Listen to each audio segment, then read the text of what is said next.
कर्जतचे आमदार महेंद्र थोरवे आणि राष्ट्रवादीचे नेते सुनील तटकरे यांच्यातील वाद वाढतच चाललाय। या वादात तटकरे यांची कन्या आमदार अदिती तटकरे यांनी उडी घेतली आहे। अदिती यांनी थोरवे काटावर वाचलेत, त्यांना महत्त्व देत नाही असं सुनावल्यानंतर आमदार थोरवे यांनी अदिती यांचा बाप काढला। त्यामुळे या दोन आमदारांमध्ये झुंपण्याची शक्यता आहे। कर्जतचे आमदार महेंद्र थोरवे आणि राष्ट्रवादीचे नेते सुनील तटकरे यांच्यातून विस्तव जात नाही। राज्यात महायुती असतानाही माझा पराभव करण्यासाठी सुनील तटकरे यांनी अपक्ष उमेदवार उभा केला, तसंच राष्ट्रवादीची सर्व फळी त्याच्यासाठी पाठवून दिली असा आरोप आमदार थोरवे यांनी केलाय। यावर खासदार सुनील तटकरे यांनी क्षुल्लक माणसाबाबत काय प्रतिक्रिया द्यायची त्यांची दखल घेत नसल्याचा टोला थोरवे यांना लगावला होता।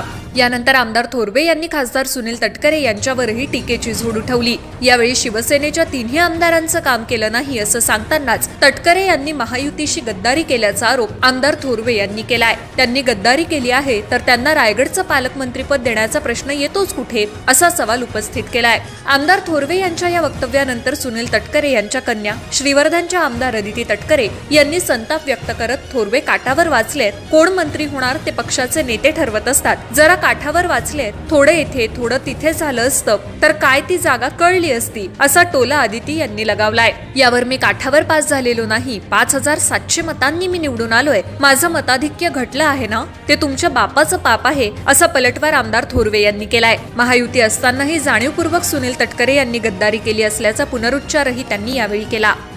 महेंद्र थोरवेंना फारसं महत्त्व देत नाही, काटावर वाचलेले आहेत, त्याच्यामुळे त्यांनी त्यांचा मतदारसंघ सांभाळावा। कोणाला यश मिळालं त्याची हवा काही डोक्यात जाऊन देऊ द्यायची नसते, उलट नम्रतेनेच त्याचा स्वीकार करायचा असतो। आम्ही आज 82-83 हजार इतक्या मताधिक्याने निवडून आली। मी मुख्यमंत्र्यांचे आणि आमच्या दोन्ही उपमुख्यमंत्र्यांचे सर्व महायुतीच्या नेत्यांचे आभार मानते की त्यांनी मला आशीर्वाद दिला, मला लाडकी बहीणसारखी योजना राबवण्याची संधी दिली आणि हे यश आम्ही नम्रतेने स्वीकार करत असतो। त्याच्यामुळे ज्यांनी त्यांनी ठरवायचं असतं की त्याचं यश त्यांनी किती डोक्यात जाऊन द्यावं आणि कोण कुठला मंत्री होणार हे आमच्या पक्षाचे नेते ठरवतील, हे काही कोण स्थानिक आमदार ठरवत नसतात। काटावर वाचलेले आहेत, जरा इथं तिथं झालं असतं तर काय ती जागा कळली असती। ही जी ह्या मतदारसंघामध्ये जो काय मी निवडून आलेलो आहे आणि जे काय आता वक्तव्य श्रीवर्धनच्या त्या आमदारांनी त्या ठिकाणी केलेलं आहे, त्यांचं नावही त्या ठिकाणी घेणार नाही, त्यामुळे एवढा त्यांचा तिटकारा आलेला आहे त्या ठिकाणी। त्यामुळे त्यांनी जे काय वक्तव्य त्या ठिकाणी केलं, मी काटावर पास झालेलो नाही, मी 5700च्या मताधिक्याने निवडून आलेलो आहे। तुमचे आमदार जे निवडून आलेले आहेत ते काटावर पास झालेले आहेत, जे 1100, 1200, 200, 800 मतांनी निवडून आलेले आहेत। हा, परंतु माझं मताधिक्य जे काय घडलेलं आहे हे मताधिक्य घटवण्याचं काम महायुती या ठिकाणी असताना सुद्धा राष्ट्रवादीने अपक्ष उमेदवार या ठिकाणी दिला गेला आणि त्या ठिकाणी अशा पद्धतीने छुप्या पद्धतीने मला पाडण्याचा प्रयत्न या ठिकाणी केला। माझं मताधिक्य जे घटलेलं आहे ना ते त्या पालकमंत्र्यांना म्हणावा, तुमच्या बापाला विचारा, तुमच्या बापाचं हे पाप आहे की माझं जे मताधिक्य घटलेलं आहे ते तुमच्या बापाने या मतदारसंघामध्ये केलेलं पाप आहे, त्यामुळे माझं मताधिक्य घटलं।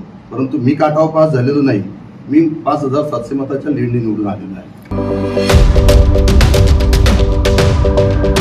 YouTube वर सुद्धा रायगड टाइम्स सर्च करा आणि पहा रायगडच्या कानाकोपऱ्यातील प्रत्येक बित्तम बातमी। आणि हो, लगेच सबस्क्राइब बटनवर क्लिक करायला विसरू नका। रायगड टाइम्स, आपलं चॅनल, आपला आवाज।